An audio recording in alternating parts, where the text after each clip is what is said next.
Hello everyone, welcome back to my YouTube channel. मैं हूं आपकी दोस्त, आपकी मेंटोर साक्षी भारद्वाज। जैसा कि लास्ट वीडियो में हमने अपने टॉपिक इंटेलिजेंस को स्टार्ट किया था, ठीक है। तो पहले हम ये देख लेते हैं कि हमने उसमें क्या क्या डिस्कस कर लिया है। हमने सबसे पहले उसमें देखा था कि बुद्धि शब्द का प्रयोग सबसे पहले किसने किया था। देन हमने देखा कि बुद्धि क्या है, मीनिंग देखा बुद्धि का, ठीक है। फिर उसके बाद हमने उसकी डेफिनेशन देखी बुद्धि की। देन हमने बुद्धि के टाइप्स देखी। तो जिन लोगों ने भी अभी तक बुद्धि वाला ये जो वीडियो अगर नहीं देखा है तो वो लोग मेरे क्या कहते हैं मेरे चैनल पर जा कर के उसको देख सकते हैं, ठीक है। अब इसी सीरीज में हम आज पढ़ते हैं बुद्धि परीक्षण के अर्थ को जानेंगे आज हम, है ना। हम जो जो चीज़ें पढ़ेंगे, जैसे पहले हम देखेंगे आज हम बुद्धि परीक्षण के अर्थ को, यानी कि मीनिंग ऑफ इंटेलिजेंस टेस्ट, ठीक है। फिर उसके बाद हम देखेंगे कि बुद्धि परीक्षण जो है इसकी हिस्ट्री पढ़ेंगे हम। फिर उसके बाद हम देखेंगे मानसिक आयु, वास्तविक आयु और बुद्धिलब्धि, ठीक है। ये इतनी सारी चीज़ें आज हम कवर करेंगे, ठीक है। तो बिना देरी करते हुए हम अपना आज का ये जो टॉपिक है स्टार्ट करते हैं, ठीक। जैसे कि मैंने आपको बताया कि बुद्धि परीक्षण का अर्थ क्या होता है। देखिए क्या होता है इसमें, हम देख लेते हैं। इसमें ये होता है कि देखिए हमारे जो विद्यालय जो होते हैं उसमें बहुत सारे बच्चे आते हैं, ठीक है। और ये जो सारे बच्चे जो होते हैं सब एक दूसरे से अलग होते हैं। सबकी मानसिक योग्यताएं जो होती हैं वो एक दूसरे से अलग होती हैं। तो इसके लिए हमें इंडिविजुअल डिफरेंस यानी कि व्यक्तिगत विभिन्नता की स्टडी, उसका अध्ययन करना आवश्यक हो जाता है, ठीक है। अब हमारी जो अगर मॉडर्न पीरियड की बात बताएं तो हमारा जो एजुकेशनल साइकोलॉजी है, ठीक है, यानी कि जो हमारा यहाँ पर जो शैक्षिक मनोविज्ञान है, ठीक है।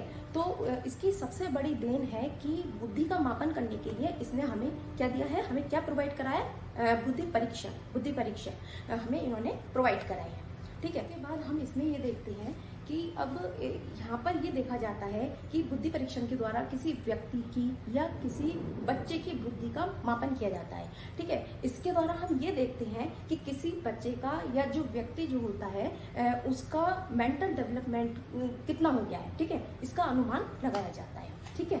तो ये तो हमारा यहाँ पर ये तो हमारी रही कि बुद्धि परीक्षण का अर्थ क्या होता है, ये हमने यहाँ पर इसको डिस्कस कर लिया। अब हम इसमें आगे देखते हैं भाई कि इसकी जो हिस्ट्री हमने बताई थी कि जो आपका जो इंटेलिजेंस टेस्ट है उसकी हम हिस्ट्री को देखेंगे। देखिए होता क्या है कि ये इसमें 1879, ठीक है। जैसे कि हमने यहाँ पर दिखाते हैं, जैसे यहाँ पर क्या था 1879 में एक साइकोलॉजिस्ट थे विलियम वुंट, ठीक है। उन्होंने मनोविज्ञान की प्रथम प्रयोगशाला की नींव रखी थी। कहाँ रखी थी उन्होंने नींव? इसकी जर्मनी में लिप्जिग यूनिवर्सिटी में इन्होंने प्रयोगशाला की नींव रखी थी। उसमें होता क्या था कि उसमें बुद्धि परीक्षण किए जाते थे, और वहाँ पर जो बुद्धि परीक्षण किए जाते थे, जो प्रयोगशाला थी, तो उसमें जो परीक्षण किए जाते थे वो यंत्रों की सहायता से किए जाते थे। अब होता क्या है कि ये जो वुंट थी, ठीक है, वुंट से प्रभावित होकर जो बहुत सारे मतलब अन्य देशों के भी जो साइकोलॉजिस्ट थे, तो उन लोगों ने भी बुद्धि परीक्षण किए, ठीक है। बुद्धि परीक्षण पर मतलब उन्होंने भी प्रयोग किए। तो उसमें हमारे जो अमेरिका के जैसे थॉर्नडाइक थे और जो टर्मन थे, ठीक है, और आपके एक थे विनय, ठीक है। तो इन लोगों ने भी क्या किया, बुद्धि परीक्षण किए। लेकिन सबसे ज्यादा जो सक्सेस मिली थी, सबसे ज्यादा जो सफलता मिली थी वो मिली थी विनय को, ठीक है। तो सबसे ज्यादा सक्सेस जो मिली थी वो मिली थी विनय को। तो ये जो विनय थे उन्होंने उनके एक सहयोगी थे साइमन, उनके साथ मिलकर के, ठीक है, उन्होंने सबसे पहला जो टेस्ट था हमारा जो इंटेलिजेंट टेस्ट था, तो विनय ने साइमन के सहयोग से 1905 में सबसे पहला बुद्धि परीक्षण बनाया था। मतलब विभिन्न आयु के बच्चों के लिए उन्होंने क्या करा, क्वेश्चनर तैयार किया था, ठीक है। जो उन्होंने प्रश्नावली तैयार करी थी इनकी सहायता से, उसको क्या बोला गया, उसको यहाँ पर विनय साइमन बुद्धि मापक कहा गया, ठीक है, बुद्धि मापक कहा गया। लेकिन फिर उसके बाद होता क्या है कि 1916 में, यहाँ तक तो हमने ये देख लिया, फिर 1916 में जो टर्मन थे अमेरिका के, उन्होंने उसमें क्या किया, संशोधन किया, उसको उन्होंने रिवाइज किया, और फिर उन्होंने उसका नाम क्या कर दिया, वहाँ पर स्टैनफोर्ड विन स्केल रख दिया। क्योंकि भाई ये जो रिवाइज जो किया गया था वो स्टैनफोर्ड यूनिवर्सिटी में किया गया था, इसी वजह से उसका नाम स्टैनफोर्ड विन स्केल रख दिया गया, ठीक है। तो ये तो हमारी यहाँ पर होती है इसकी हिस्ट्री की बात। क्या था, है ना, इन्होंने जो हिस्ट्री दी थी। हाँ, अब एक बात और है इसमें, यहाँ पर जो विनय थे, तो विनय ने एक कॉन्सेप्ट और दिया था 1908 में, है ना। 1908 में उन्होंने मेंटल एज यानी कि उन्होंने मानसिक आयु का इन्होंने क्या किया, एक कॉन्सेप्ट हमें दिया था। जैसे कि मैंने बताया था कि हम मानसिक आयु और वास्तविक आयु और IQ यानी कि बुद्धि लब्धि, है ना, उसको कवर करेंगे। तो एक एक करके हम इनको यहाँ पर देख लेते हैं। देखिए क्या होता है, जब हम किसी व्यक्ति की बुद्धि का मापन करते हैं या किसी व्यक्ति या बच्चे की बुद्धि का आप मापन करते हो, तो हमें मानसिक आयु और वास्तविक आयु के रेशियो को जानना जरूरी होता है। हमें इसमें क्या करना पड़ता है, पहले हमें मानसिक आयु के मीनिंग को और वास्तविक आयु के मीनिंग को जानना जरूरी है। देखिए, मानसिक आयु की अगर हम बात करते हैं तो मानसिक आयु यानी कि मेंटल एज, इसका जो कॉन्सेप्ट था वो 1908 में विनय ने दिया था। ठीक है, विनय ने दिया था। तो अब देखिए, मैं आपको यहाँ पर ये बताती हूँ कि आखिरकार मानसिक आयु होती क्या है। देखिए, इसे एक एग्जांपल से देख लेते हैं।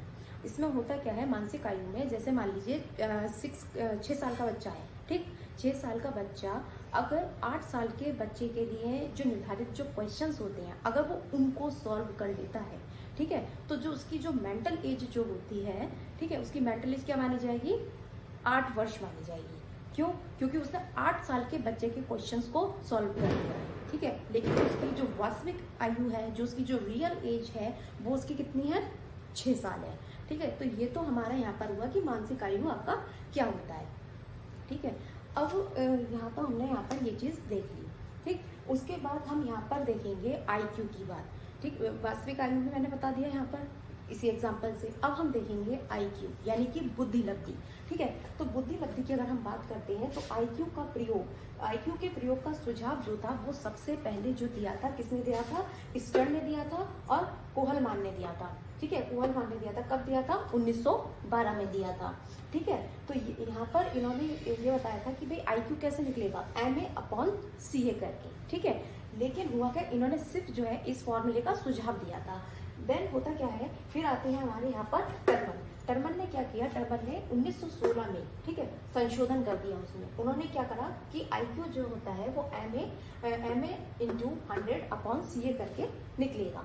ठीक है, तो MA अभी जैसे कि मैंने अभी आपको मानसिक आयु बताया था क्या होता है, और CA जो होती है आपकी जो क्रोनोलॉजिकल एज होती है या आपकी जो वास्तविक आयु होती है, तपेदिक आयु होती है, जो आपकी शारीरिक आयु होती है। इसे इतने सारे नामों से हम जानते हैं। देखिए, इसे एक एग्जाम्पल से सॉल्व करते हैं। ठीक है, जैसे कि हमारा यहाँ पर एक एग्जाम्पल हमने लिया है, जैसे मेंटल एज आपकी दे रखी है 8, ठीक है, 8 वर्ष दे रखी है। ठीक, और यहाँ पर 8 वर्ष दे रखी है, और आपका जो CA यानी कि जो क्रोनोलॉजिकल एज जो आपको दे रखा है वो कितना दे रखा है, 5 दे रखी है। हमें यहाँ पर निकालना है IQ। तो हम इसे कैसे सॉल्व करेंगे देखते हैं।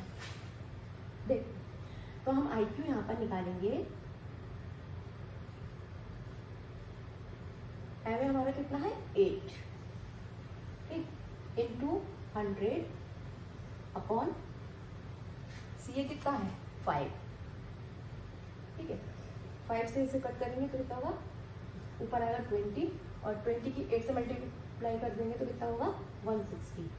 तो हमारा यहाँ पर जो IQ आया है वो कितना आया, 160 आ गया। ठीक है, तो यहाँ पर हमने ये चीज़ देख ली। तो ये मानसिक आयु वास्तविक आयु हम क्यों निकालते हैं, जब हमें किसी की बुद्धि का मापन करना होता है तब हमें इनको जानना जरूरी होता है। जैसे कि मैंने यहाँ पर एग्जाम्पल से भी हमने यहाँ पर इसको करके बता दिया। ठीक है, अभी तक हमने यहाँ पर क्या देखा था, हमने देखा था मानसिक आयु पढ़ा हमने, मानसिक आयु, वास्तविक आयु और IQ हमने देखा। ठीक है, तो फिर उसके बाद अब हम देखेंगे यहाँ पर जो टर्मन थे उन्होंने यहाँ पर एक टेबल दी थी। ठीक है, टेबल दी है किसने, टर्मन ने। तो उन्होंने जो टर्मन ने दी है कि बुद्धि लब्धि मतलब कौन सी बुद्धि लब्धि होगी, कितनी होगी, तो उसकी बुद्धि के प्रकार बताए इन्होंने कहा कि अगर जैसे मान लीजिए एक बच्चे की बुद्धि अगर मान लीजिए व्यक्ति की 140 से अगर मान लीजिए अधिक होती है, अगर 140 से अधिक होती है तो वो किस तरीके का बच्चा होता है, तो होता है प्रतिभाशाली यानी कि जीनियस होता है वो। ठीक है, अगर बुद्धि लब्धि आपकी 90 से 110 के बीच में होती है तब बच्चा होता है वो सामान्य बुद्धि का, इंग्लिश बोलेंगे इसे एवरेज और मतलब नॉर्मल बुद्धि का। ठीक है, फिर 80 या 90 के बीच में होती है तो बच्चा होता है मंद बुद्धि का यानी कि पिछड़ा हुआ बच्चा होता है, डलनेस। 70 से 80 के बीच होती है तो प्रकार जो होता है बुद्धि लब्धि का तो होती है आपकी क्षीण बुद्धि, बॉर्डर लाइन डिफेक्टिव। 50 से 70 के बीच होती है तो आपकी अल्प बुद्धि होती है यानी कि मोरॉन्स।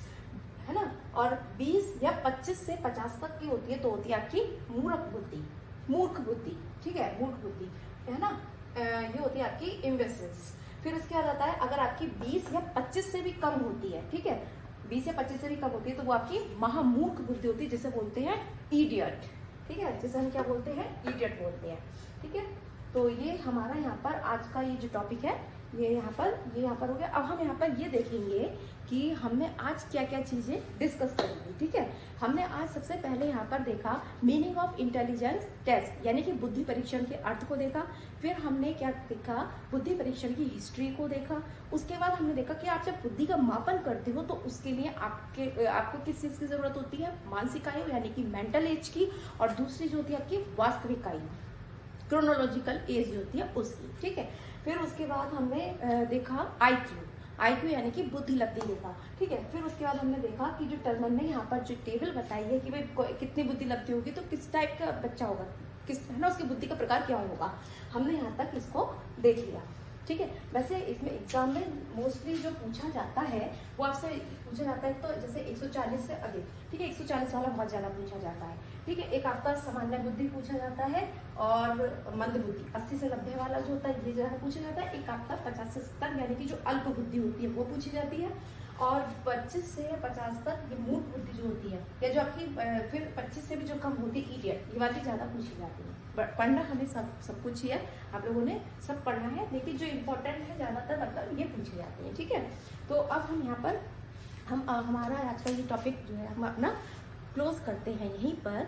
और अगर आपको मेरा पढ़ाने का तरीका अगर अच्छा लगा हो तो मेरे चैनल को सब्सक्राइब कीजिए और मेरे वीडियो को लाइक कीजिए और इसको इतना ज़्यादा शेयर कीजिए ताकि ये उन लोगों तक, इन स्टूडेंट्स तक पहुंच सके जिन लोगों को सीटीपी यानी कि साइकोलॉजी से डर लगता है, या जिनको सीटीपी या साइकोलॉजी समझ में नहीं आती। अगर आपका कोई भी डाउट हो या आपको कोई भी आपकी क्वेरी हो तो आप कमेंट बॉक्स में जाकर के पूछ सकते हैं। तो मिलते हैं नेक्स्ट वीडियो में, तब तक के लिए बाय बाय, टेक केयर।